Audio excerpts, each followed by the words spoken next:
예, 안녕하세요. 예.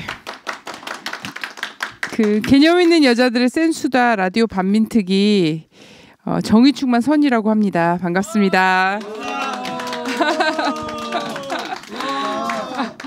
아니 제가 몇 주 전에 또 여기 왔었거든요. 여기 왔었는데 또 두 번째라고 좀 많이 신경을 많이 쓰셨네요. 글씨체랑 그래서 우리 저기 현아 언니께서 최한욱 이런 사람 왔을 때는 이런 풍선 안 붙여줬다고. 제가 또 사진 찍어서 자랑을 해야 될 것 같아요. 정말 의외. 예? 예? 아니에요? 나 그래요? 어디 가서 여성의 대우를 잘 받지도 못하긴 한데 어쨌든 너무 감사하고요. 이런 거 진짜 풍선하고 글씨체하고 진짜 안 어울려요, 그죠?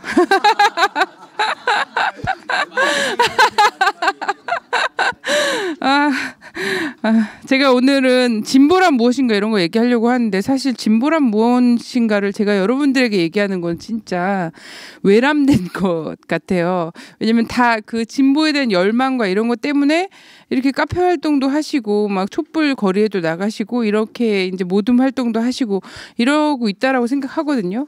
그리고 그것을 무언가로 딱 한마디 말로 정의 내릴 수 있을까? 어쨌든 이제 굉장한 가치관과 여러분들의 막 이런 것들이 다 담긴 건데 제가 그렇게 하는 게 참 굉장히 어려운 과제인 것 같다 이런 생각이 좀 들었어요. 근데 그냥 이야기를 하는 거죠. 서로에 대한 그런 얘기들을 하는 건데 저는 진보라는 그 글자를 딱 두고서는요. 굉장히 오래 이제 이렇게 좀 생각을 해봤습니다. 진보는 앞으로 나가는 거잖아요, 그죠? 앞으로 나가는 거예요. 그래서 그리고 뭐 진보냐 보수냐 막 이렇게 이야기를 했는데 뭐냐면 그냥 굉장히 자연스럽게 진보가 대단히 선진적인 것이고 바람직한 방향이고 역사가 발전한다라고 얘기하는데 그 발전의 방향을 갖다가 동이라고 얘기하고 우리 굉장히 무서운 언어처럼 쓰긴 했죠. 예전에 이제 배달의 기수나 이런 거 보면은 반동 막 이러면서 막 되게 센 어휘로 얘기를 했는데 사실 동과 반동이 늘 있는 그 과정에서 진보가 동이라면 자꾸 과거를 회귀하려고 하고 뭔가 자기만의 것을 지키려고 하고 이러는 것은 사실 동에 반하는 반동이다. 이런 식으로 좀 규정 자체, 어휘의 탄생 자체가 그러했다라는 거예요. 그래서 진보는 그 말 자체에 굉장히 높은 가치와 그리고 뭔가 진취적인 어떤 가치관과 지향과 이런 것들을 이미 그 말 자체에 담고 있더라라는 거죠. 그런 얘기. 근데 이제 한국 사회에서 이제 진보란 무엇인가? 제가 지난번에 그런 얘기를 잠깐 했었습니다. 지난번에 여기 계셨던 분도 계시고 처음 뵙는 분도 계시는데, 한국 사회는 굉장히 특수해서 이미 한 100년 정도 굉장히 특수한 상황, 100년이 넘었죠. 특수한 상황. 왜냐하면 외세의 지배와 분단과 이런 굉장히 특수한 상황이 오랫동안 한 세기 이상 지속되고 있는 상황이기 때문에 진보라는 것의 과제도 굉장히 복잡하고 다양한 형태로 나타날 수밖에 없다. 그리고 다른 어떤 나라보다 굉장히 치열할 수밖에 없다. 그러한 이제 아주 기형적인 구조가 한 세기 이상 계속되면서 그 안에서의 억압과 이런 것들은 굉장히 공고한 상태로 구조화되어 있기 때문에 굉장히 그 진보를 향한 어떤 뭐 투쟁이라든지 이런 것들이 굉장히 치열한 양상, 복잡성, 그리고 강고성, 그리고 장기성 이런 것들을 가질 수밖에 없다. 뭐 이런 얘기들을 좀 드리면서 그리고 이 상황에서 가장 좀 특수한 게 이제 분단이다. 이래서 이 분단에 대한 관점을 어떻게 볼 것인가? 그럼 대북관에 대해서 어떻게 볼 것인가? 뭐 이런 것들이 굉장히 한국 사회에서는 진보의 시금석처럼 굉장히 남아있다. 이런 말씀을 좀 드렸던 적이 있습니다. 근데 이 얘기는 이제 나중에 좀 더 하도록 하고요. 최근에 어떠세요? 예.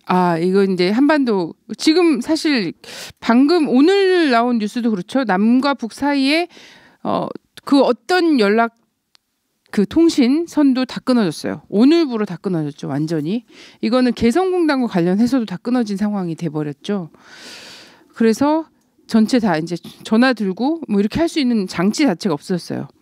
뭐냐면 어디서 불똥이 튀었어요. 휴전선 근처에서 불똥이 딱 뭐 오발이든 뭐 어쨌든 간에 군사 분계선을 넘어갔는데 이거는 이제 사실 총알 하나가 1cm를 넘어서 떨어지더라도 이것은 도하선이 될 수밖에 없는 상황이죠. 지금 상황은 이런 상황인데 예전 같았으면 어떻게 전화 들고 잠깐 실수. 이 훈련 중에 잠깐 실수한 거다. 아니면 뭐 병사 하나가 잘못해서 그렇게 된 거니까 이해하고 이거 과잉 대응하지 말자 이런 거를 얘기를 해서 자제를 할 수 있었던 그런 정세였다면 지금은 그렇게 전화 백날 해도 받질 않는다는 거예요. 받을 수 없는 상황이 됐다. 그래서 어떤 상황도 굉장히 위험한 상황이 됐다. 근데 어떠냐면 오늘만 해도 서울시 항공에 군 헬기랑 이런 것도 굉장히 많이 지나다녔죠. 지난주 같은 경우에는 대전이나 이런 데서 전투기가 일정 정도의 음속을 넘어서면서 폭발음 같은 것을 계속 내면서 대전 지역에서 관공서로 계속 전쟁 난 거 아니냐, 폭발음이 난다 막 이러면 전화가 막 빗발쳤다고 하죠. 그럴 정도로 굉장히 긴장된 정세이다라는 거 하나 하고요. 그 외에 이제 국내 뉴스를 좀 들으시면 어때요? 사실 중요한 뉴스는 뉴스에 나오지도 않죠. 인터넷이나 이제 트윗이나 이런 것들 보면 정말 한심한 수준 아닙니까? 뭐냐면 이제 국민들한테는 과다 노출 뭐 이런 걸로 해갖고 그 보셨죠? 이효리 막 이런 분들도 나는 죽었다 이러고서는 5만 원 막 이런 거 하는데 실제 이사회의 지도층이라고 하는 가만히 있었으면 이런 것들 밝혀지지 않았으면 차기 법무부 장관이라고 이야기됐던 이런 사람들이 실제 그런 성접대 이런 것들에 대한 뉴스들이 정말 나오잖아요. 근데 이것도 사실 자세히 잘 밝혀질 것 같진 않아요. 그죠? 지금 수사의 방향 어떻게 트는 것 같아요? 에? 정말 성접대를 뇌물이라든지 이런 걸 하려면 뭔가 대가성이 있어야 되는데 대가성 없이 그냥 논 거였으면 그걸 어떻게 처벌하냐. 만약 돈을 받고 윤락을 했던 그런 사람에 대해서는 처벌할 수 있을지언정 이걸 어떻게 할 수가 있냐. 그럼 성매매 금지법 이런 거 정도로는 할 수 있을지 모르겠지만 이것을 어떤 무슨 정말 구조적인 문제라든지 이렇게까지 가는 거는 좀 이렇다 이런 거잖아요. 그러면서 동영상 촬영을 누가 했는지 저는 이제 불법 촬영에 분명히 이거 갈 것 같은 거예요. 그리고 이제 그 여성들에 대한 것들로 수사가 들어가 버리고 실제 또 역시나 본질은 안 나오겠죠. 그러면서 이걸 뭐 덮어버리거나 아주 뭐 몇몇 사람들한테 있을 수 있는 일들로 이렇게 가버리는 거죠. 이런 것들이 막 보여지잖아요. 그리고 어떤 거요? 장관에 임명하려고 했던 사람들 지금 어쨌든 그 박근혜 정부 안에서의 이런 사람들 중에 지금 12명이 벌써 일도 시작하기 전에 다 접었단 말이에요. 자진 사퇴를 하거나 뭐 이러면서 근데 이 정권이 저는 뭐 힘이 없지 않다고 생각하거든요. 뭐냐면 무슨 권력 사실 지난 5년도 거의 자신들이 거의 장악하고 있었고요. 언론을 장악했고 그리고 돈이 완전 튀고 이런 곳에서 사실 막무가내로 한다면 그냥 안 칠 수 있는 거예요. 지금도 뭐 막무가내로 안 치려고 하는 경우들도 많이 있고 그런데도 그럴 지경인데도 이 사람들이 낙마를 할 수밖에 없는 정도면 정말 쓰레기 같은 경우인 거죠. 그리고 정말 언론 차단도 많이 하고 왜 그 대통령 당선자라는 사람이 나와서 그런 얘기를 막 했잖아요. 이런 정도의 인사청문회는 그리스도도 넘어갈 수 없을 것이다. 이런 얘기들을 막 같이 앉아서 막 하지 않습니까? 대단히 당당하게. 그래서 너무 과도한 검열 막 이런 것들을 한다. 사람으로서 어떻게 이 정도의 티끌이 없을 수 있냐? 털어서 먼지 안 나는 사람이 어딨냐? 이런 거죠. 근데 먼지가 너무 큰 거죠. 털기도 전에 막 툭툭툭 떨어지는 거 아닙니까? 보통 사람들은 그 많은 죄 중에 하나를 저지르기도 되게 힘들잖아요. 근데 대부분 다 주렁주렁 한단 말이에요. 이게 정상적인 사회였으면은 감옥에 가서 별 몇 개의 대접을 받으면서 사셔야 할 분들이 이 사회에선 장관급으로의 예우를 받으면서 이렇게 하는 거죠. 이런 것들을 보면 진짜 이 한국의 사회 지도층이라고 자기들이 이제 그런 표현 쓰잖아요. 지도층이라고 얘기하면 정말 열받죠. 이 사람들의 지도를 받은 바 없고 받기 싫고 앞으로도 이런 사람들은. 근데 이 한국의 지도층이라는 사람들의 이 엄청난 그 썩어 빠진 이 냄새를 맡으면서 우리는 사실 언론에 다루지 않지만 우리는 그래도 팟캐스트라도 듣고 이러니까 이런 좀 것들을 알지 않아요? 그럼 도대체 한국이 왜 지금 이 지경일까라는 거에서 어디를 좀 뭐 때문에 이렇게 된 것 같아요? 한국 사회가 왜 이 지경일까? 어떤 게 도대체 이게 사실 실타래가 엄청 엉킨 거잖아요. 한국이 이 지경까지 올 때는. 근데 이 실타래를 막 이제 풀 수 있는 지경과 이런 것들을 섰을지도 모르겠다. 이런 정세가 사실 지금의 극단적인 위기 상황 있잖아요. 풀 수 없을 때 끊어버려야 되는 상황 있잖아요. 실타래를 풀다 안 되는 상황에서 끊어버릴 이런 게 아주 극단적인 지금 어떤 한반도 위기 상황 이런 걸로까지 외화되고 있지 않나 저는 이렇게까지도 보는데요. 어딜까요? 뭐가 안 풀려서 그럴까요? 라디오 반민특위 회원 아니세요? 다카키 마사오 한국 이름 박정희 이 다카키 마사오가 아직도 살아 있잖아요, 그죠? 아직도 살아 있고 살아 있는 권력이죠. 그리고 그 딸이 대통령을 하고 있고, 저는 이게 굉장히 상징적으로 딱 보여주는 것이다 이런 생각이 들거든요. 그래서 친일 청산이 안 됐어요. 이 친일 청산은 도대체 친일 청산이 안 되는데 친일파를 몰아내는 것까지 이제 45년 8월 달에 해방을 맞을 때까지 항일을 했던 분들 있잖아요. 항일. 친일파도 더럽게 많았는데 그 친일파들 대부분은 친일 인명사전을 여러분들이 보시면 알지만 소위 말하는 지금 원주 별장에서 술 먹고 혹은 뭐 심신미약의 상태에서 이런 짓거리를 하는 이런 사람들과 같은 급의 사람들이 다 친일하고 막 이러면서 더 나쁜 짓을 했거든요. 그 외의 사람들은 굉장히 소극적 어쩔 수 없이 뭐 이런 것들이 오히려 그런 변명이 통한다라면 그렇지 않은 소위 말하는 사회 지도층이라는 사람들이 정말 적극적 친일과 이런 것들을 막 했다는 거예요. 이런 걸 했어요. 근데 그때 당시에는 정말 많은 사람들이 또 항일도 했었어요. 예. 우리가 뭐 광우병 이런 거 딱 났을 때 길거리로 밀려 나오는 이 수십만의 사람들과 예전에 2002년에 위선이후 순위 막 이런 때 있잖아요. 이런 때 실제 연인원 100만 막 이렇게 하면서 이 광화문 내거리뿐만 아니라 미대사관 처음 있는 일이죠. 미대사관이 광화문에 생긴 이래 집회 인파에 둘러싸여서 이게 미대사관 호의가 안 된 일은 처음 있었던 일인 거죠. 2002년에. 자, 이런 사람들이 나온 걸로 봐서는 그때 당시에 일제시대 때의 사람들의 항일의 이런 거는 굉장히 컸던 거죠. 그래서 사실 굉장히 많은 이제 뭐 일제시대 당시를 그린 것들이나 이런 거 보면은 어머니들이 막 울면서 왜 만주 지역으로 가는 아들을 떠나보내고 막 이런 장면들이 되게 많이 나오거든요. 울면서도 되게 장하다고 이렇게 아들을 그냥 이 독립운동하라고 보내는 거죠. 그리고 그 아들에게 뭐 가락지를 빼주곤 뭐 이런 것들 이런 장면들 있잖아요. 우리 드라마 보면 되게 많이 나오고 각시탈 하나만 봐도 사람들이 어쨌든 심리적 지지와 이런 것들을 막 받잖아요.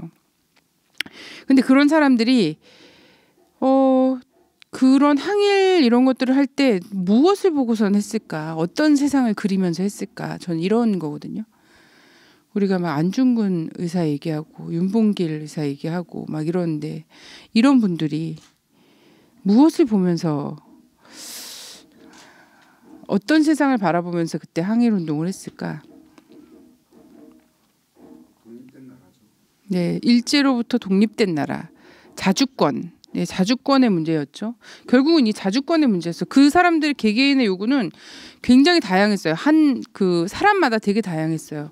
뭐냐면 소장농으로 살아서 지주한테 핍박받는 것도 힘들어 죽겠는데 이 외세까지 들어와서 이중삼중에 막 이런 착취를 하잖아요. 그래서 이런 어떤 반봉건 의식 속에서 독립운동으로 나선 분들이 있어요. 계급을 철폐해야 돼. 양반이고 뭐 소장농이고 이런 거에 대한 것 없어야 돼. 이러면서 막 나서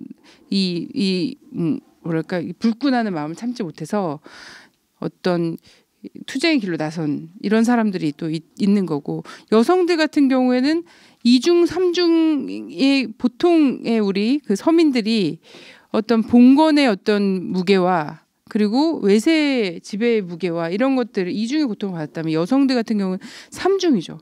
이건 뭐 봉건의 무게에 포함되어 있는 것일 수도 있는데 또 성적 차별과 이런 억압 이런 것들이 있었단 말이에요. 그래서 또한 일제가 들어오면서 거기에서의 그 억압과 이런 것도 굉장히, 일본군 위안부 문제 이런 거 있잖아요. 굉장히 또 다른 수준의 어떤 억압과 탄압을 받는 과정들이 있었다는 거죠. 그래서 여성들도 또 독립운동에 막 나서죠. 그래서 여성들도 항일, 진짜 총 들고 항일을 했던 사람들 같은 경우에는 만주 지역에서 진짜 총 들고 여성들도 다 했단 말이에요. 근데 그런 사람들이 만주 지역과 이제 백두산 일대에다가 남겨놓은 구호나무 이런 거를 보면은 사실 남쪽 지역까지 항일 독립군 부대들이 막 남쪽으로 해갖고 지리산이나 막 이런 데까지 다 들어오기는 정말 힘들잖아요. 그래서 대체로 어떻게 압록강 두만강을 건너는 게 굉장히 소원이었던 거예요. 그래서 그 만주 지역에서 중국인들과 조선인들과, 그래서 중국의 오성기를 갖고 이렇게 이야기하잖아요. 중국의 오성기 중에 그 5개의 별 중에 별 하나는 조선인들이 만들어준 것이다. 중국이 이 공화국에 이거를 탁 열면서 이 오성기를 국가 깃발로 하면서 이 중에 별 하나는 조선의 항일 그 독립군 부대들이 만들어준 거다. 조선 민족이 만들어준 거다라는 이야기를 했거든요. 그러면서 이 그 만주 지역에서 독립운동하고 그러다가 이제 이후에 30년대 말 이렇게 되면서 쭉 그 한반도 안으로 진출을 하게 되죠. 독립군 부대들이 진출을 하면서 백두산 지역에 남아있는 구호나무 이런 것들이 있어요. 지난번에 살짝 이제 또 말씀을 드렸던 것도 있는데, 구호나무 같은 게 있는데 지금 풀난 걸잖아요. 한미 FTA 반대한다. 뭐 이런 것들. 이제 조만간 저는 그런 거 나올 것 같은데, 주한미군 주둔비 인상 반대한다. 뭐 이런 거 나올 것 같아요. 왜냐하면 5월달에 한미 정상회담이 예정돼 있잖아요. 근데 오늘 되게 신기한 건 어제 오늘 해갖고 한미 정상회담보다 더 먼저 이명박이 미국 가기로 했더라고요. 그죠? 왜 가는 거지? 불렀다 그러는데 지금 튀는 게 아닐까 이런 생각이 들어요. 원세훈 1차 튀려고 그랬다가 지금 막혔잖아요. 이명박도 굉장히 불안하고 이러면서 부시가 불렀다고 그러면서 가서 뭐 스탠포드 대학 연구원이나 이런 걸로 눌러 앉지 않을까. 저는 막 이런 생각 하거든요. 사실 내곡동에 땅 샀다고 할 때도 서울공항이랑 너무 가까운 데다 샀네 이렇게 생각했거든요. 빨리 튈 수 있는 곳이다. 이런 생각 막 했었는데 그래요. 그래서 그때 당시 이제 플랜카드 이런 것들이 쓰고 막 이럴 게 없으니까 그때 나무 껍질을 하나 벗겨서 하얀 나무 속살에다가 먹으로 썼단 말이에요. 항일 독립군들이. 그리고 자신의 구호를 막 썼어요. 그래갖고 정말 이런 노예 없는 세상, 뭐 신분 차별 없는 세상을 만들자 이런 걸 막 쓰고 독립군들이. 그리고 거기에 뭐가 있냐면 여성들은 여성 해방 세상을 만들자 이런 것들이 막 있어요. 그래서 돈 없어서 배우지 못하는 뭐 이런 거 있잖아요. 돈 없는 자도 다 배울 수 있는 이런 세상을 만들자 이런 구호들이 막 있어요. 그게 만주 지역과 백두산 일대에서 지금도 여전히 발견이 되고 있는 거예요. 그래서 이제 그런 거를 이제 구호나무를 이렇게 해서 뭐 가스를 채워놓고 이걸 계속 보존하는 이런 박물관과 이런 것들도 있는데, 이런 것들은 이후에는 이제 남북 관계랑 한반도 상황이 이렇게 되면서는 지리산이나 이런 데서도 이런 구호나무들이 발견이 되거든요. 그러니까 그런 걸 쓰면서 자기한테 새기는 거고, 다니면서 이제 거기는 독립군 부대의 숙소 같은 것들이 있고 막 이러니까 그 주변으로 많이 발견이 되죠. 근데 거기 보면 대단히 다양한 진보적 의제들이 그때 당시에 또 다 써져 있단 말이에요. 저는 지금도 여전히 굉장히 많은 것들이 있잖아요. 한국 사회를 딱 들여다보면 지금 재능교육, 벌써 이 재능교육 같은 경우 해화동에서 지금 철탑 올라가서 계속 싸우고 있잖아요. 이미 그분들의 거리 농성은 1900일 막 이 넘어가고 있단 말이에요. 이런 경우도 있고 쌍차 24명, 25명 이렇게 더 보낼 수 없다고 막 싸우는 과정이 있고요. 그리고 강정 같은 경우에 지금 전국을 다니면서 이제 이 강정에 투쟁하다가 벌금을 엄청나게 맞았잖아요. 이것들을 또 버는 포장마차, 포차 이런 것들 막 하면서 또 다니면서 이것을 이어나갈 이런 고민들을 하고 있고요. 이런 거죠. 이런 것들이 막 전국에서도 진행이 되고 있는 것처럼 그때 당시에도 다 다양한 요구와 이런 것들을 갖고 했어요. 근데 이 사람들이 결국에 딱 모였던 건 뭐였냐면 당장 나라의 주권 문제가 풀리지 않으면 이 종된 삶을 어떻게 해결할 수가 없다라는 거예요. 그래서 그때 그 사람들이 그런 요구와 이런 것들을 갖고서는 이런 총을 들고 아니면 돌멩이를 들고 아니면 이 옷고름으로 눈물을 씻어가면서 거리로 나섰지만 결국은 이 사람들이 모여서 했던 건 나라의 자주권을 되찾는 문제. 이거 해결되지 않는 한 그 나머지 어떤 것들도 해결할 수 없겠구나. 이런 생각으로 하나의 어떤 대오가 되는 거죠. 하나의 대오를 형성하게 되고 모든 것을 자주 독립의 요구에 맞게 막 이렇게 가는 과정이었죠. 그게 일제시대 때 그런 구나무들에서 볼 수 있는 이런 것들이 결국은 그러면서 이제 이 사람들 해방 이후엔 그런 나라를 만들겠다라고 생각을 한 거예요.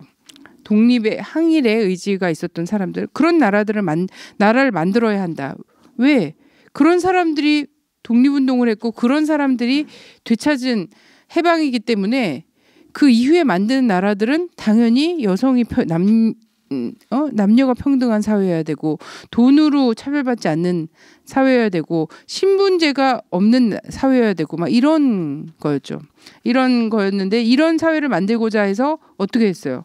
골고리 자치기구가 쫙 섰단 말이에요. 인민위원회 깃발들이 막 섰어요. 한국 사회에서 막 인민 막 이러면 화들짝 막 놀래고 막 이러는데 사실 인민이란 말은 굉장히 흔한 거죠. 왜냐면 이승만도 연설할 때 인민들 뭐 막 이런 얘기들을 막 썼거든요. 근데 지금 마치 이것이 어느 공산주의 뭐 여기서만 쓰는 말인 것 같이 여겨지는데 사람 인자에 백성민 있잖아요.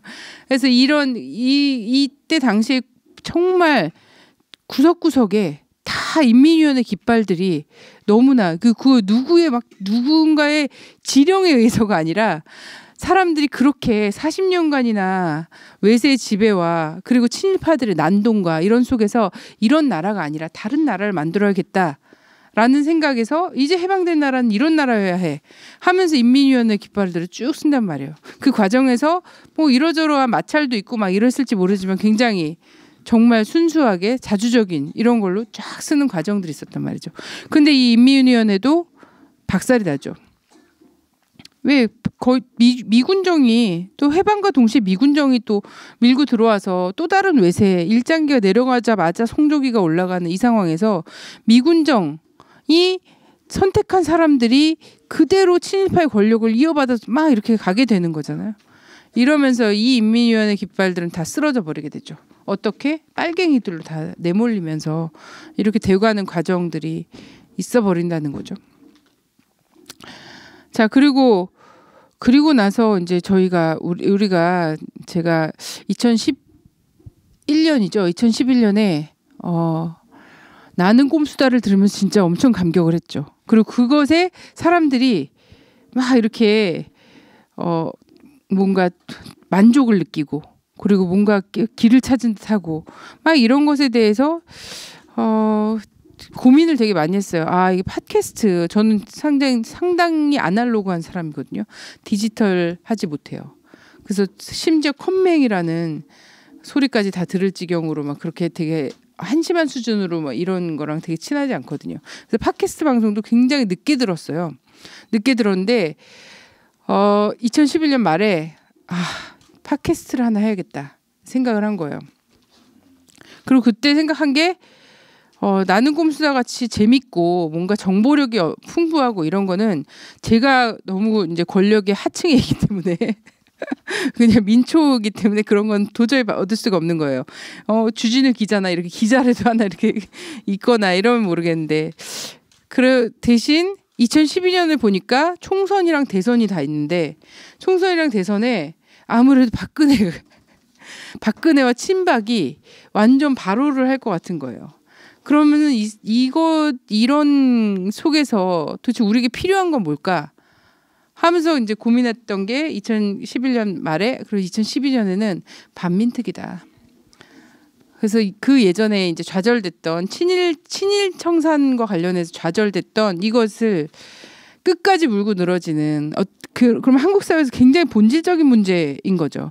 그리고 이 유신 세력들 친박 박근혜 절대로 여기서 자유로울 수가 없는 거거든요. 그래서 그때 얘기를 절대 안 하잖아요. 그래서 이정희 후보가 당신 떨어뜨리려고 나왔습니다 라는 말이 굉장히 싸가지 없다 이런 말은 해도 다카키 마사오가 아니다 이런 말은 절대 안 하잖아요. 이게 굉장히 본질적 지적은 이렇게 하고 말하는 투가 뭐 어쨌네 저쨌네 이걸로 계속 이야기를 하잖아요. 그래서 사실 반민특위로 하자. 근데 반민특위만 하니까 좀 너무 센 거예요. 그래서 앞에다 라디오를 좀 넣었더니 조금 약간 순화된 것 같은 그런 기분이 들고 그래도 너무 무거운 거예요. 반민특위가 반민족 행위와 관련된 반민족 행위 처벌과 관련된 특별위원회잖아요. 이게 진짜 이게 너무 센 것 같은 느낌이 들었어요. 그래서 아무래도 이거는 수다. 여성들이 남자들이 모여갖고 이거를 이 얘기를 하려고 그러면 너무 무거워진다 분위기가. 그래서 여성들이 가볍게 수다 떨듯이 이 무거운 주제를 요리를 하자 이랬는데 여성들도 별로 여성스럽지가 않아갖고 별로 가볍게 다뤄지진 않은 것 같은데 다행히 그래갖고 마크를 유독 선정적으로 만들고 기억하시는지 모르겠어요. 그 막 이렇게 누군가는 왜 일장기를 갖다 이렇게 해놨냐 우길승천기를 갖다 해놨냐 막 이런 얘기를 하는데 마치 유흥업소 간판 마냥 실루엣도 우리랑 전혀 다른 진사문과는 전혀 다른 근데 우리 딸들이 배에서 보고 엄마 여기서 엄마는 누구야 이러면서 왜 엄마는 없어 막 이러는데 굉장히 여성스럽고 선정적인 실루엣을 갖다 넣고 약간 유흥업소 삘 나는 이런 마크를 하면서 초기부터 지금까지 많은 남성들이 이건 뭐야 이러면서 마크만 보고 들어왔다가 낚여서 계시는 분도 있는 것 같아요. 지금 을파소님이나 쿨리즘도 그럴 수도 있어요. 그래서 그러면서 이 방송을 사실 고민을 하고 했던 거거든요.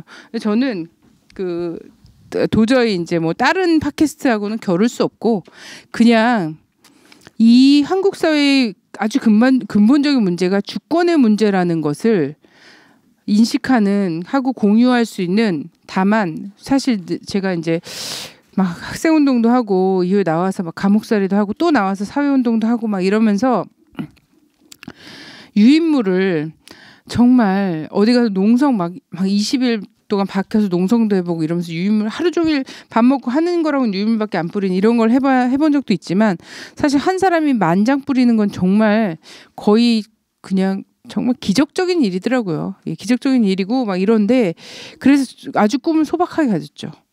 그런데 그냥 일주일에 한 번씩 방송하고 그 방송을 들어주는 내가 일주일에 노상 밥 먹고 유인물만 뿌려도 만장을 못 뿌릴 건데 그런 만 명과 이것을 소통하고 그 사람들이 또 뭐 씨앗이 되고 이런 되게 소박한 꿈을 갖고 있는데 사람들이 굉장히 폭발적 반응을 보여줬어요. 근데 물론 한국 사회에서 낙곰수와 이런 것들을 경험해봤기 때문에 라반틱이 하는 건 굉장히 소규모적이고 간의 수공업 같이 이렇게 느껴질지 모르지만 저로서는 이렇게 본질적인 얘기를 하고 이 본질적인 이야기는 사실상 한국 사회에서 국가보안법이 제한하는 거의 유일한 얘기거든요. 이 친일의 문제, 자주권의 문제. 국가보안법은 그러잖아요. 한 태극기를 바닥에 버렸다고 태극기 때문에 국가보안법에 걸려가진 않아요. 근데 성조기를 찢으면 국가보안법에 걸려요. 굉장히 신기한 거죠. 왜 내가 태극기를 찢은 것도 아닌데 성조기를 찢었는데 왜 국가보안법이 날 잡아가지? 성조기를 태웠는데 왜 국가보안법이 잡아가지? 뭐 이런 거죠. 이제 한국의 딱 위상과 이런 것들을 딱 보여주는 건데, 근데 이런 얘기를 했는데 사람들이 친일의 문제 그리고 반민특위에 대한 관심이 그렇게 많다는 걸 몰랐어요. 물론 처음에 그 마크 때문에 낚인 분들도 계시긴 했지만 굉장히 많은 사람들이 그렇게 했고 오프에서 막 모임을 갖게 되고 막 3.1절 날 이런 때 막 모이고 8.15 때 막 서대문 형무소 앞에서 모이랬더니 또 50명이 넘게 모이고 막 이런 거예요, 사람들이. 그리고 지금도 여전히 이제 역사적 장소나 이런 것들과 관련해서 계속해서 그 기행을 다니는데 한 달에 한 번씩 기행 다니는데 그 청소년들 데리고 와갖고 막 보고 이런 거 보면서 진짜 한국 사람들이 이 역사에 대해서 관심이 굉장히 많았구나. 그리고 우리가 교과서에서 그렇게 안 가르쳐 주려고 안간힘 썼잖아요. 입시에서 근현대사 문제 나온 거 본 적이 없어요, 저는. 어쨌든 뭐 단답형이든 객관식이든 근현대사 문제가 나오질 않죠. 그다음에 일제시대 때도 아주 그냥 아주 정점에 있었던 독립운동이나 이런 건 다루지 않죠. 뭐냐면 어느 정도로 다루냐면 약간 계량적 이런 독립운동만 다뤄요. 소위 말하는 분화로드 운동, 물산 장려 운동 이런 거는만 가르쳐 준단 말이죠. 이런 과정에 있었는데도 사람들이 이 일본 일제시대 이런 것들 그리고 근현대사 관련해서 이런 것들이 굉장히 접수가 빨리 되고 정말 분노를 막 하더라는 거예요. 결국 이 시대가 왜 이렇게 한국 사회가 우여곡절을 겪을 수밖에 없고 대통령이란 대통령은 정말 우리가 진짜 민심에 의해서 뽑힌 대통령은 이렇게 비운해 막 이렇게 갈 수밖에 없고 그리고 나머지는 다 어디서 완전 사기꾼도 그런 사기꾼이 없는 이런 사람들만 최고위층에 올라가게 되고 이렇게 될까 이거에 대해 되게 본질적으로 이미 깨닫고 있다 이런 생각이 많이 들더라고요. 이런 반응들을 보면서 그랬습니다. 저는 이 반민특위가 사실 친일 청산이 좌절되는 과정이었어요. 딱 1년이었는데 48년부터 49년 이승만 정권 하에서 반민특위가 세워졌잖아요. 반민특위가 세워졌는데 사실 이승만이 반민특위를 하고 싶었겠어요? 전혀 생각이 없었죠. 왜냐하면 반민특위를 하면 이승만은 자기 측근들을 다 감옥으로 보내야 돼요. 그리고 이승만도 역시 그러한 것에 자유롭지 못했죠. 백년전쟁 보셨나요? 백년전쟁? 예, 백년전쟁이라고 민족문제연구소에서 만든 다큐 이거를 꼭 보세요. 이승만 편, 특히 이승만 편. 박정희 편도 앞으로 계속 나올 건데 박정희 편도 재밌는데 이승만 편은 더 재밌어요. 제가 보기엔. 왜냐하면 박정희에 대해서는 우리가 어지간히 좀 알잖아요. 근데 이승만에 대해서는 사실 좀 가려진 게 있어요. 그래갖고 사람이 좀 맹했나? 그래서 이렇게 좌지우지 됐나? 뭐 권력욕은 좀 있었던 것 같은데 뭐 이런 정도가 아니라 진짜 완전 양아치처럼 그것도 완전히 뭡니까 미국의 자료를 사실만 갖고서 만든 다큐인데도 불구하고 그런 거예요. 그러니까 그 백년전쟁을 딱 보시면 이해를 하실 거예요. 근데 이승만이 반민특위 만들 수밖에 없었어. 왜? 그 정도였다는 거예요. 뭐냐면 지금 현재 박근혜가 본인이 생각한 사람들을 너무 장관 자리에 앉히고 싶음에도 불구하고 그리고 그만한 권력이 있음에도 불구하고 그 사람들이 낙마하는 걸 가슴 아프게 봐야 되잖아요. 그래서 국민들 앞에 나와갖고 막 열받아 하면서 삼고초려한 그 훌륭한 분을 보냈다고 막 부들부들 떨었잖아요. CIA 그 샤의 김종훈을 막 이렇게 부들부들 떤 것처럼 이것이 민심이라는 거죠. 또 어떤 권력과 어떤 것을 갖고도 이게 본인이 접수하고 싶지 않아도 할 수밖에 없게 만드는 정말 이건 하늘을 찌르는 민심이라는 것. 이거 속에서 지금 박근혜 정부가 누군가는 그런 얘기를 했죠. 임기 끝날 때까지 장관 임명하다 끝나겠구나. 이런 거를 썼어요. 사람들이 제발 소원이다. 막 이런 걸 오히려 달았더라고요. 딴 거 안 하고 제발 그랬으면 좋겠다. 그래서 본인의 이렇게 수첩에 적은 그것이 데스노트가 되고 있다고. 자기가 계속 이렇게 찍은 사람마다 계속 그런 사람 지금 얼마나 사실 박근혜를 원망하겠어요. 그렇지 않아요? 그냥 놔뒀으면 편하게 살 거를 지금 안 낸 세금도 지금 몇 억을 내야 돼. 밀린 세금 내야 되지. 이런 거요. 부정 축제한 거 다 거덜나게 생겼고 딸내미 미국으로 유학 가서 돈 한 푼도 안 들이고서 했던 이 뭐 이동읍 이런 사람들 있잖아요. 이런 사람들 대기업에서 스폰 받아고 딸내미 유학 보낼 것까지 다 한 거잖아요. 하다못해 유치하고 치졸하게 비행기 티켓값까지 한 게 다 나와버리고. 사실상은 이제 굉장히 원망할 수밖에 없는 상황이 됐는데 이승만이 반민특위를 만들 때 상황도 이랬다는 거예요. 이러했기 때문에 반민특위를 만드는 거예요. 울며 겨자 먹기로 한 상황이죠. 야, 그때 근데 이런 기록이 있죠. 해방 딱 되고 해방기, 우리가 해방기라고 얘기하는 건 45년부터 전면전이 불거진 50년 정도 상황까지.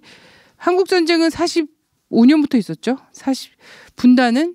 분단이 45년부터 돼 있었잖아요. 예, 분단 45년부터 됐고 미군 주둔도 45년 9월 8일부터 돼 있었고 이런 상황이기 때문에 한국 전쟁이 막 6월 25일 새벽 4시 꽝 이전에도 한국 전쟁이 50년 여름을 기해서 전면전으로 됐는지 모르지만 48년 49년에도 계속적인 국지전이 있었다는 거예요. 지금도 국지전이 몇 해 한 번씩 있잖아요. 그때 당시는 수백 건의 국지전이 막 있었다. 이렇게 이 기록들이 막 나오고 있는데 그때 이 한국전이 본격화되기 전에 특히나 이제 48년도 단선 단정 이승만이 혼자 막 선거 치렀고 혼자 대통령 되고 이러기 직전까지의 상황은 앙케이트를 한 결과가 있죠. 외국에서 한국 사람들 그때 당시 조선 사람들에게 앙케이트를 한 거예요. 나라의 지향에 대해서. 근데 그때 어떻게 나왔냐면 80%가 그냥 무슨 주의라고 알아서 그런 게 아니라 그냥 물어본 거죠. 이런 나라가 됐으면 좋겠냐, 저런 나라가 됐으면 좋겠냐. 여기서 사회주의적 지향으로 80%가 나와버린 거예요. 이 사람들이 무슨 이즘 이런 걸 몰라요. 모르는데 뭐냐면 깝깝한 거야. 이 겹겹의 착취와 억압과 이런 것들이 너무 깝깝하고 이런 게 없는 사회였으면 좋겠는 거예요. 그래서 민족과 민족 안에서의 억압과 그 안에서의 계급과 계급 사이에서 억압과 이런 게 없었으면 좋겠다는 자신의 지향을 막 하는 거죠. 그렇기 때문에 인민위원회 깃발이 방방골골로 서게 되고 그 인민위원회들이 단선을 반대하게 되고 이렇게 되면 영구히 분단되고 그럼 남쪽만의 대통령을 뽑으면 그럼 북쪽하고는 다른 나라로 되는 거 아니냐. 분단이 계속되면 외세의 지배는 계속되는 거 아니냐. 이런 생각을 너무나 현명하게 우리 민초들은 하고 있었다는 거예요. 그런 속에서 이 사람들이 무슨 주의가 뭔지 뭐 마르크스가 누군지 뭐 알게 뭐예요. 그죠? 오히려 변절했던 지식인들은 많이 알았어요. 이런 사상적 교조주의 뭐 이런 것들이 또 있었기 때문에. 그래서 일본에서 문학책 들여갖고 읽고 일본의 그 경향 뭐 사회주의적 문학도 다 나프 통해서 들어와서 카프라고 이름 짓고 그러고서는 막 그 사람들 또 필화 사건 나고 다 감옥에 갔다가 전향서 쓰고 나와서 갑자기 천황 만세 막 이러고 글 쓰고 막 이런 거잖아요. 이런 과정들이 막 있었지만 사실 우리 국민들한테 그런 게 없었단 말이에요. 민초들에게는. 그런데도 그런 지향을 갖고 있었어요. 큰일 난 거죠. 한국에 들어와 있는 미국이라든지 친일파의 자녀 세력들이라든지 이런 사람들한테는 큰일 날 소린 거예요. 이거는 어떻게 사회주의를? 근데 한국 사람들은 그때 사회주의 몰랐어요.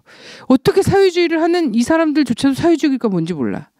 다만 근데 이런 거예요. 평균 내면 내가 손해볼 것 같은 생각 있잖아요.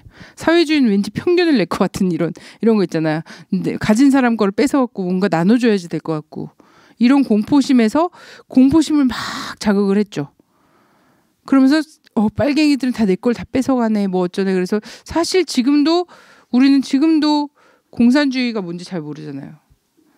방공 포스터는 그릴 줄 알아도 공산주의가 뭔지 모르잖아요. 솔직히 이런 사회잖아요. 근데 그때는 그 공포심을 막 유포를 막 한 거죠. 그래서 평균 내도 손해 볼 게 없는 사람들조차도 평균 내면 오히려 괜찮을 것 같은 사람들조차도 빨갱이들이 그럼 진짜 무서운 존재라고 막 생각을 하게 돼요. 이거 굉장히 단순화 시켜놓고 그 공포심을 극대화 시켜놓은 이런 상황이죠. 그러면서 그 80%가 그래도 평등한 사회. 이거는 무슨 주의가 아니라 좀 공평한 사회. 돈 없다고 무시받지 않는 사회. 돈 없어서 동물을 못하는 이런 사회가 아닌 그런 사회를 바랬던 거예요. 근데 이 사람들을 다 그런 지향을 갖고 있는 걸 눌러야 됐죠. 그러면서 사실 반민특위도 48년도에 생겼는데 48년도에 동시에 생긴 게 있어요. 48년도에 국가보안법이에요. 예.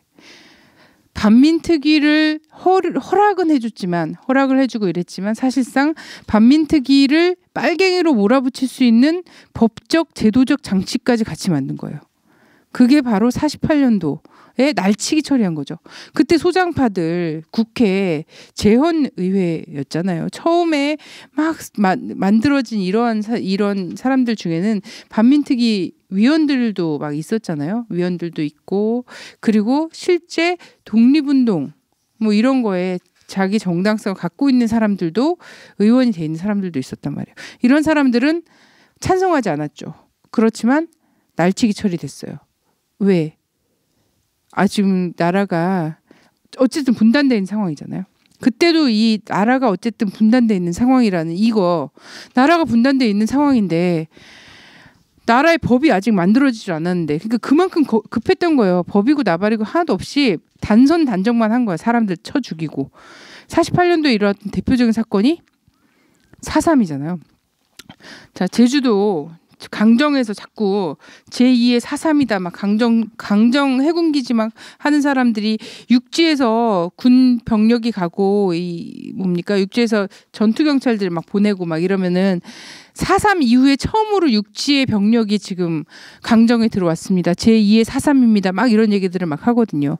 근데 그때 당시에 48년도 4월 달에 자 단선을 만들어 가면서 이승만의 단독 정부를 세워나가는 과정에서 이제 빨갱이 몰이가 시작이 됐죠. 이미 빨갱이 몰이가 시작됐습니다. 딱 보니까 얘네들은 그냥 놔두면 정말 위험한 국가가 될 것 같아. 중립국도 위험한 거예요. 그죠?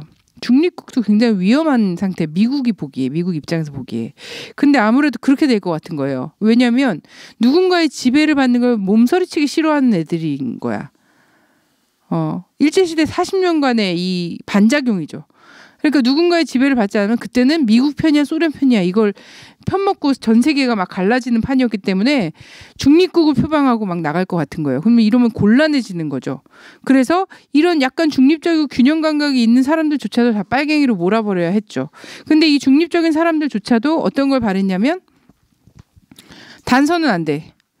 남북이 다 같이 선거해서 하나의 단독 정부를 수립을 하고 이렇게 해야지 같이 협의해서 해야지 이거 뭐 남쪽만 선거하는 거 절대 안 돼 이러면서 제주도에서 사람들이 이 단선 반대 막 일어났잖아요. 근데 물론 여기는 많은 것들이 결합이 돼 있죠.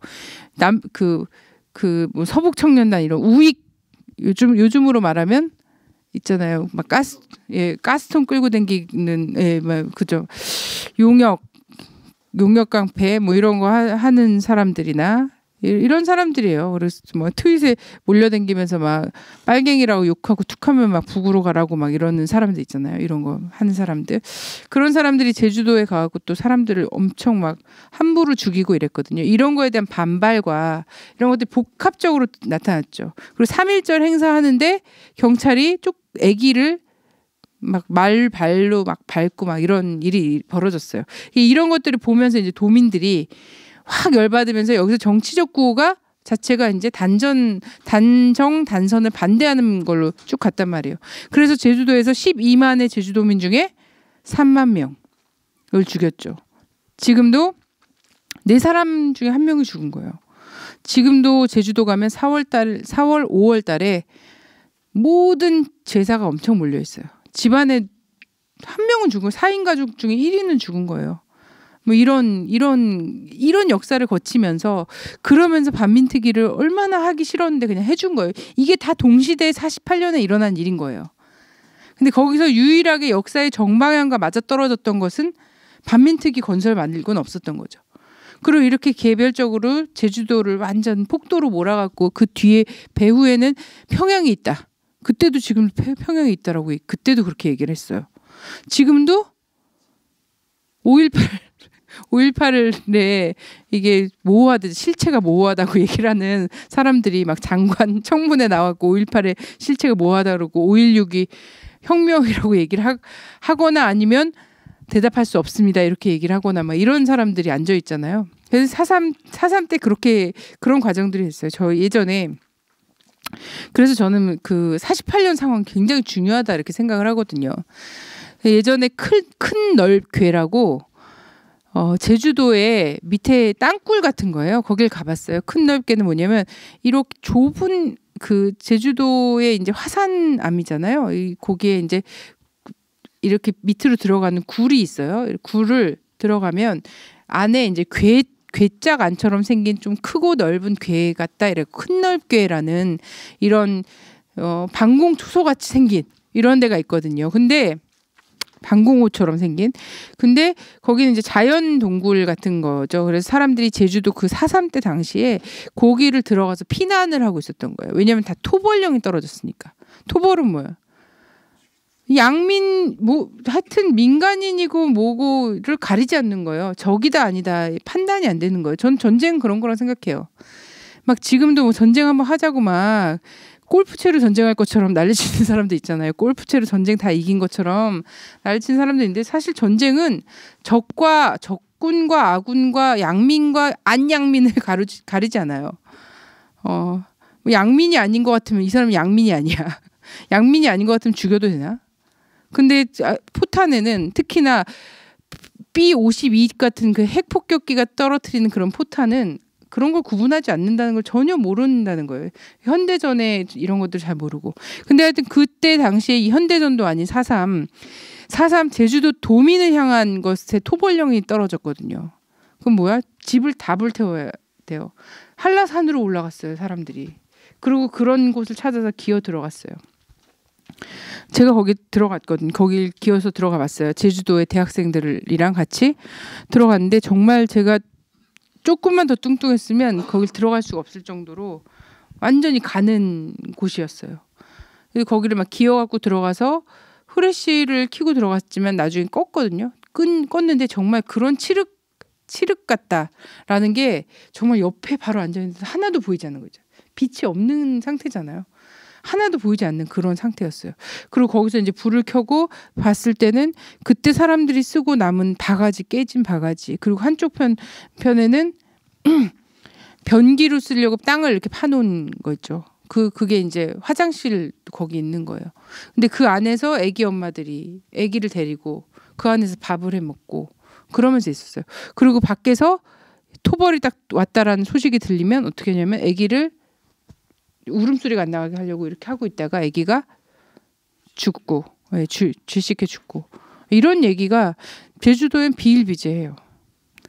그런 거예요. 그렇게 사람들을 그 도민들을 정말 3.1 그 운동 기념 행사를 하는데 경찰한테 맞아 죽는 애를 보고선 분노했던 서민들. 그리고 서북 청년단이 내려와갖고 뭐 조금 입바른 소리 하는 것 같으면 선거는 그렇게 하면 안 된다 뭐 이런 얘기를 하는데도 와갖고 막 쳐 죽이고 막 이런 걸 보면서 분노한 도민들까지도 다 빨갱이로 몰아서 죽이면서 이거 봐 제주도 이렇게 했어 니네 안 하면 뭐 말 안 들으면 제주도처럼 되는 거야. 자 이게 이제 80년에는 광주가 본보기가 된 거잖아요. 니네 말 안 들으면 광주처럼 된다.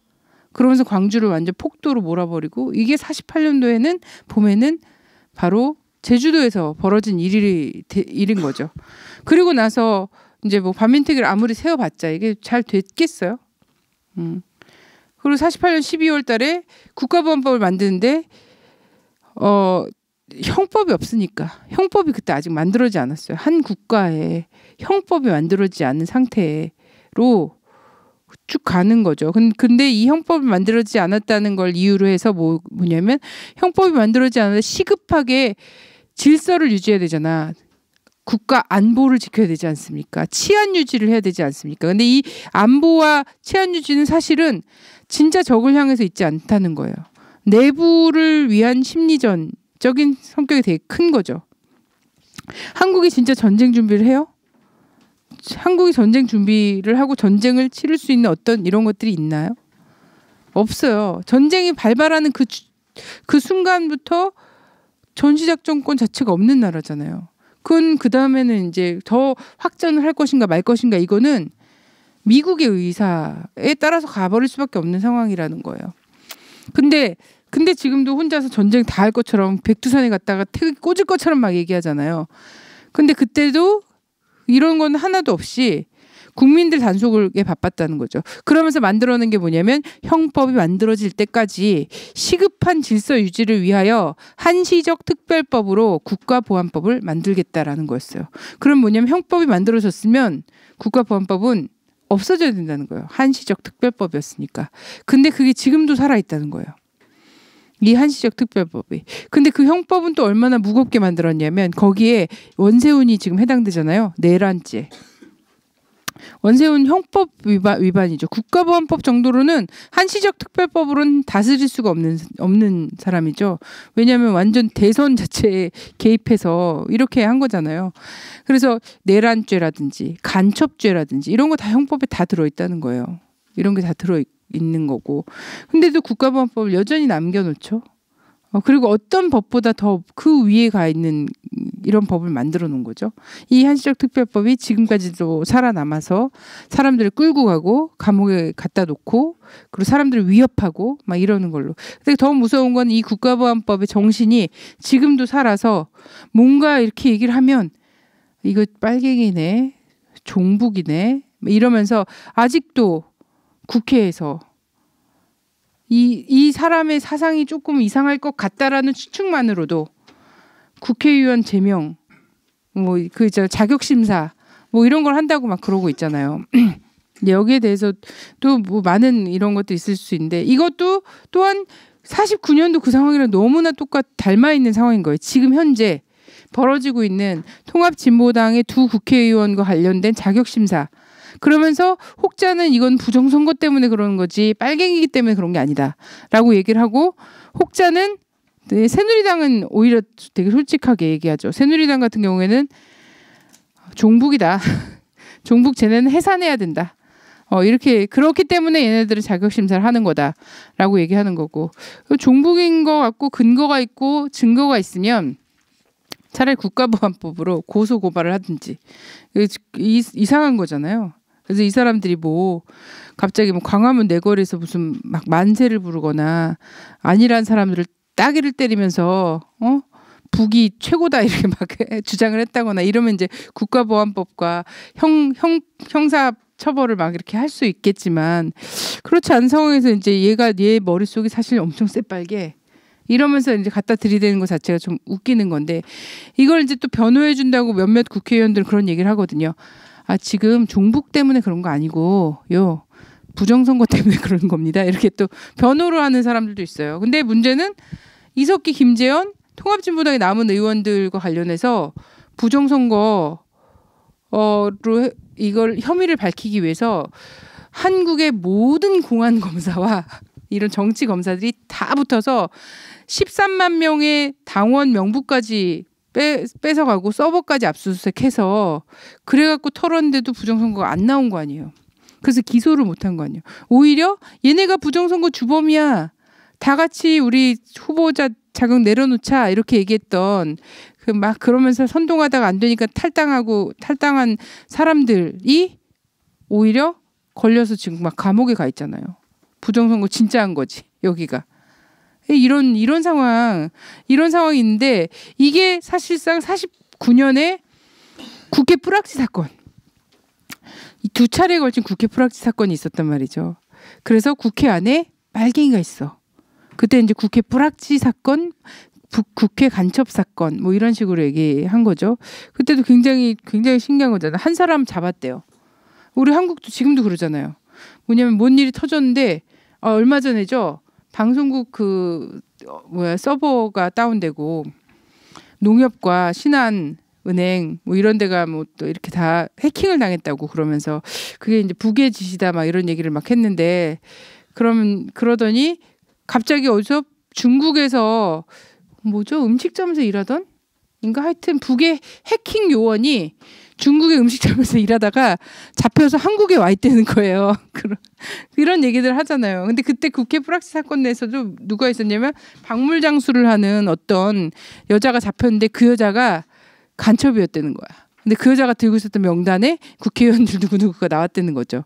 근데 그 여자의 자궁에서 이런 그 메시지가 나왔다는 거예요. 종이가 자궁에 들어 있었다는 거야. 그래서 그걸 발각을 했다는 거지.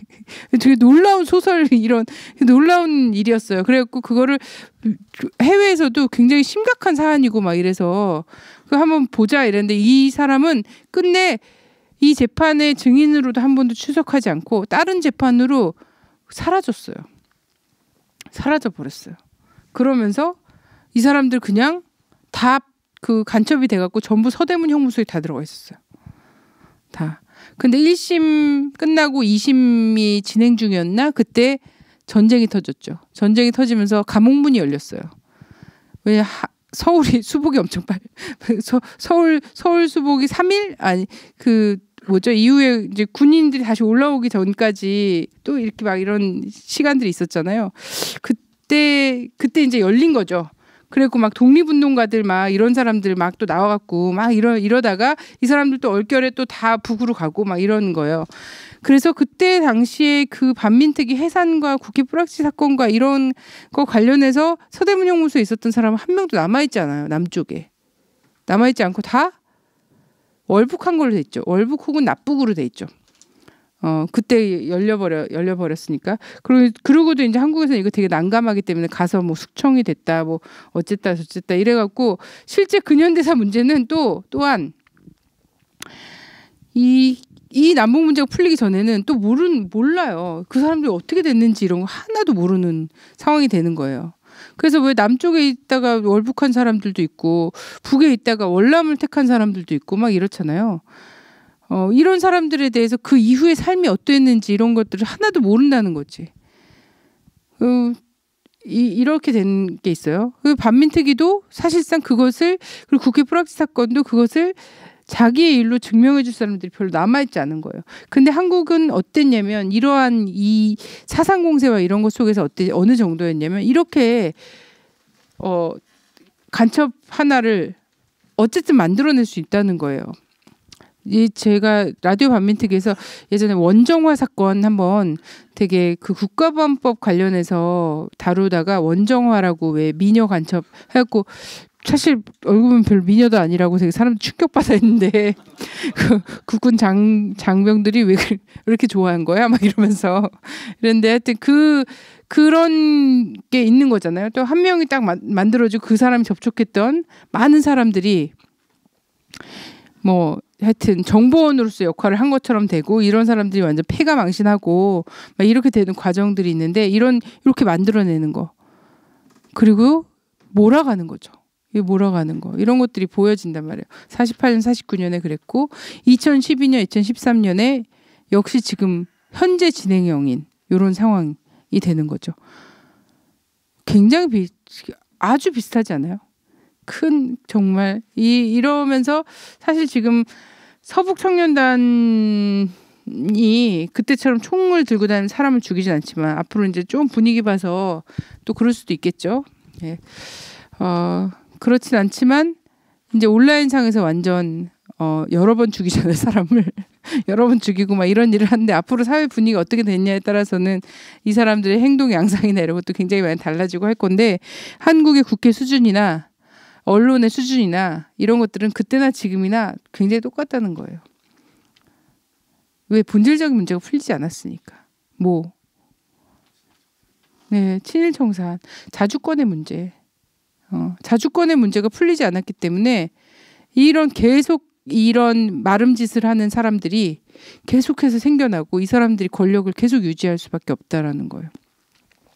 저는 그래서 이 문제를 풀지 않으면 한국에서 되게 대표적인 이제 반민특위 요 시기를 넘어가더라도 우리가 대표적으로 얘기하는 거 있잖아요. 다음 달 되면 4월이 되면 4.19 이런 얘기 할 거고요. 그리고 5월 달 되면 또 5.18 얘기할 거고요. 6월 되면 또 6월 항쟁 얘기할 거고 없는 때가 없어.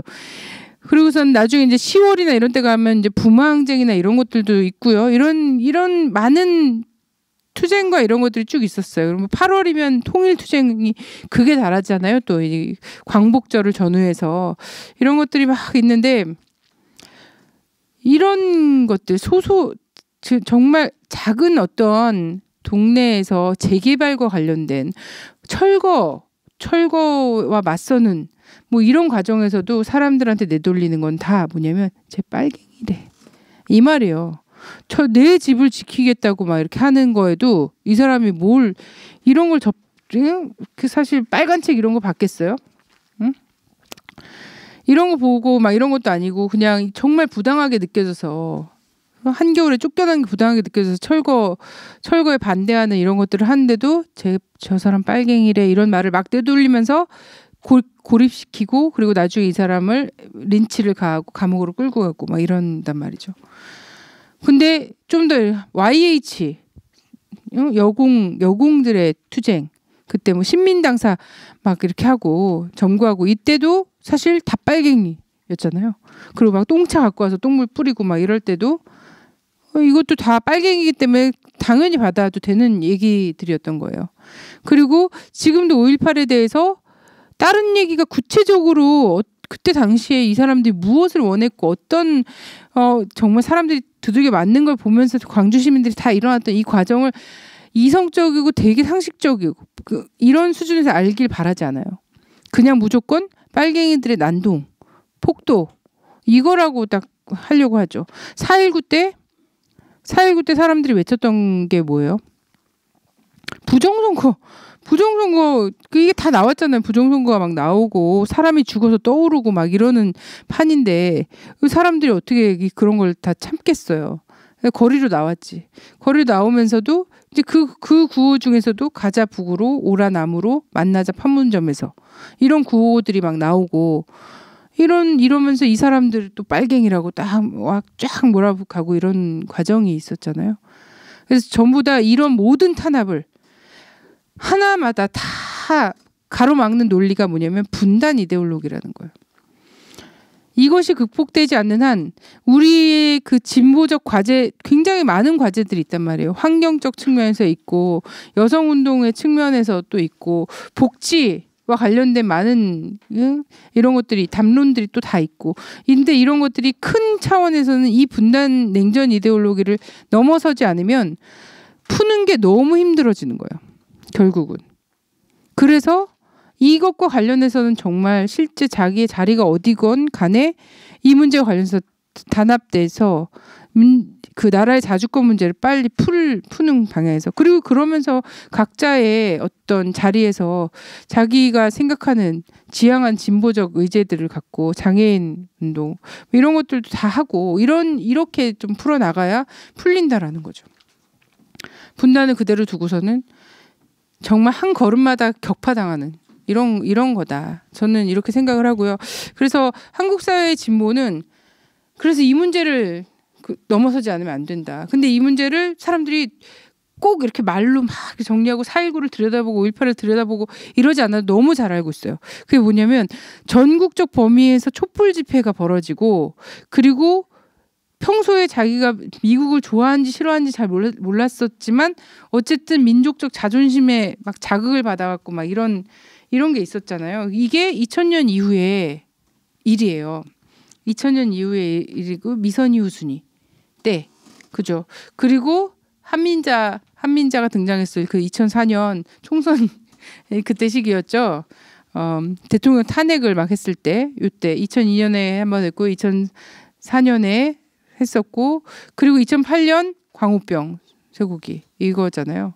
근데 보면은 이건 이제 정권의 성격과도 되게 관련이 있는 것 같아요. 이게 폭발적으로 나타난 거잖아요. 야, 민족의 주권 문제가 정말 중요한 문제고 이거다. 이걸 정말 바로 세워야 되겠구나. 이런 걸 깨달았을 때가 사실 해방 직후. 그래서 인민위원회 깃발들이 쫙 섰을 때 저는 2000년 남북 정상회담 김대중 정부가 97년 말에 세워지고 이제 98년부터 해서 준비 막 해서 2000년에 남북 정상회담을 하고 정말 새로운 수준의 또 대한민국 또 다른 차원의 그 나라가 된 거예요. 그때 사람들이 사실 미선희 교수님처럼 비극적으로 그 미군에 의해서 생을 마감했던 우리의 그 누이, 여동생, 언니들은 되게 많았어요. 굉장히 많았는데 이게 나라가 또 다른 수준이 되니까 국민들의 대응도 다른 수준이 된 거죠. 저는 이거는 이제 남북 정상회담 하면서 남과 북이 만나서 더 잘 살 수 있겠구나. 정말 평화로운 통일이 가능하겠구나라는 꿈을 딱 확인한 이후에 저는 자신감과 이런 거고, 또한 이제 정권 성격 자체가 투더코어 친일 친미 이런 건 아니었기 때문에 이런 것들이 또 가능했다라고 보여지는데, 그래서 2002년에 미선희 교수님 죽음과 관련해서 우리 민중들 물론 무죄 받고 대한민국은 주한미군의 천국이야 이러면서 가긴 했지만, 근데 우리 국민들의 어떤 이런 것들은 보여줬던 거죠. 2002년에.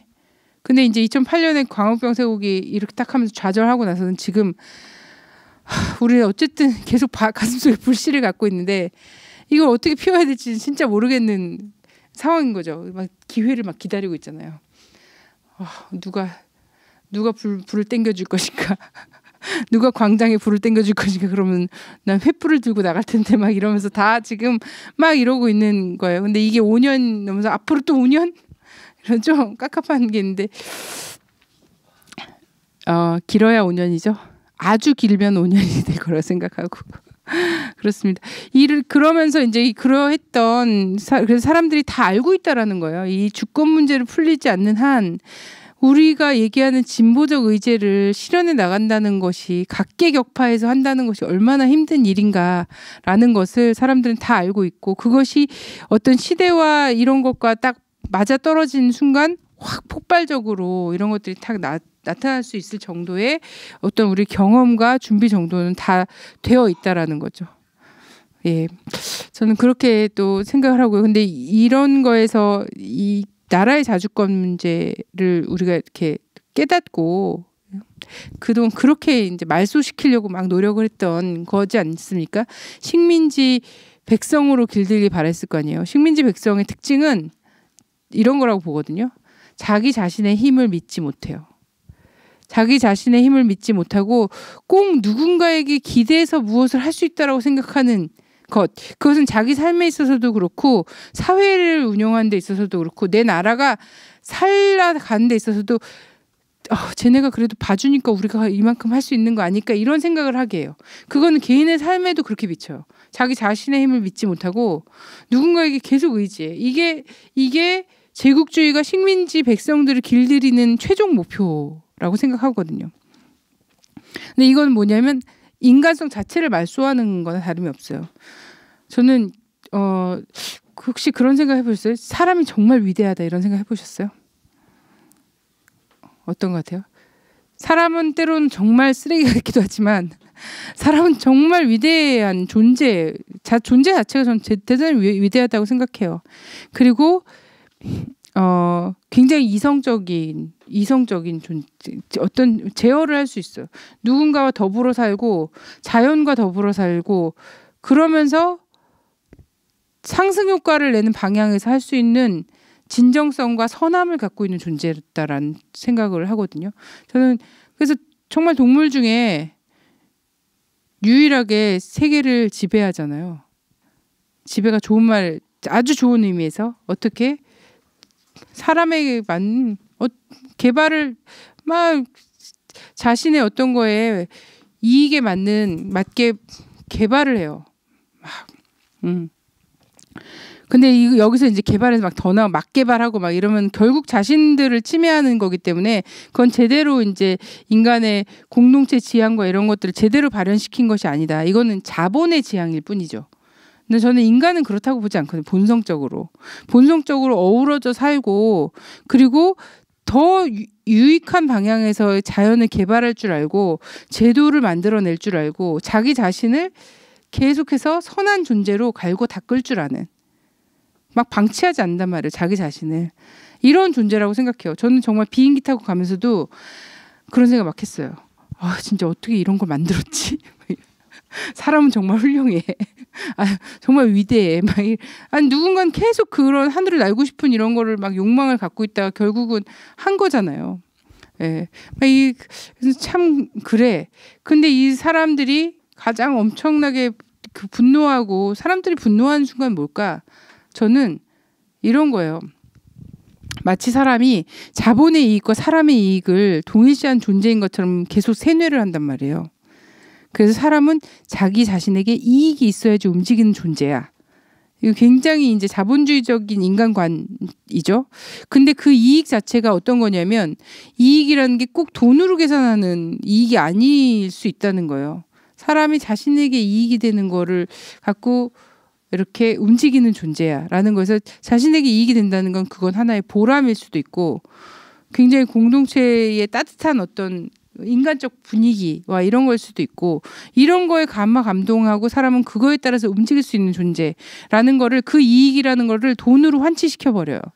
전 이게 이제 자본주의가 심어내는 그 인간관이다라고 생각하거든요. 근데 거기에 대한 저항을 하는 거죠. 저항을 하죠. 그러면서 그렇게 살고자 하는 사람들이 어우러져서 공동체를 지키고 이렇게 살고자 하는 것을 억눌러 자본의 이익 앞에 무릎 꿇으라고 해. 그럴 때 사람은 그것을 진심으로 자기의 이익으로 받아들이지 않고요. 자신이 원하는 인간상과 세상에 대한 도전으로 받아들이거든요. 우리가 사실 그렇잖아요. 우리 밥상에 당장 광우병 어떤 이게 딱 올라온 것도 아닌데 우리는 걱정하잖아요. 미래 세대를 걱정하고 내가 낳지도 않은 아직 우리 연애도 못하는 을파소 같은 저런 사람도 보이지도 않는 후대를 걱정해서 이제 광우병 소독이 안 된다고 얘기할 수 있고 이런 건 다 인간적 양심과 이런 것도 있기 때문에 하는 거거든요. 근데 여기 이것을 억누르게 하는 것에 대해서 전 사람들은 당연히 반발한다는 거예요. 이것이 사실 거리에서 촛불 들 줄 몰랐던 시절에는 반항심 이런 걸로 나오는 거죠. 이건 청소년기의 흔한 특징이잖아요. 왠지 나의 자존심을 깔고 뭉개는 것 같고 그것에 자존심을 깔고 뭉개는 주체는 학교, 선생, 그리고 부모님 뭐 이러면서 이제 막 개인적 반항도 하고 막 이러는데 나중에 이러한 것이 사실 단체를 만나고 사람을 만나고 정말 끈끈한 어떤 동지의 뭐 우정 이런 것들을 느낀 사람들을 만나면서 그런 사람들과 함께 행복한 세상을 막 그리면서 가장 인간적인 세상을 그리면서는 이게 운동으로 조직이 되잖아요. 조직이 되고 거리에 나오게 되고 사람들을 거들떠 보게 되고 뭔가 퍼주고 싶고 나누게 하고 그런 사회를 만들고 싶게 하고 근데 그거를 억누르면 투쟁하게 되고 저는 이게 아까는 이제 민족의 그 자주성 이런 얘기를 했었는데 사람 개개인에게 있을 수밖에 없는 이건 그냥 개인적으로 얘기하면 반항심일지 모르겠지만 전 사람 개개인에게 있는 아주 소중한 자주성이라고 생각하거든요. 근데 이것이 없는 사람은 민족의 자주성 이런 것도 생각할 수가 없어요. 스스로가 나 자신의 힘과 이런 것들 이 열망과 자기 자신의 정당한 꿈 이런 것들에 대한 힘을 믿지 못하고 어떤 그 누군가에게 기댈 수밖에 없다라고 막 생각을 한다거나 이렇게 되면 저는 민족 문제도 더 그렇게 볼 수밖에 없다고 생각하거든요. 그래서 정말 이런 개개인의 어떤 전 진보라는 게 어디서 태어났는가를 보는 거죠. 진보라는 그 지향성 이름에서부터 이미 앞서가 있고 가치관적으로 우위에 서 있는 진보라는 말 있잖아요.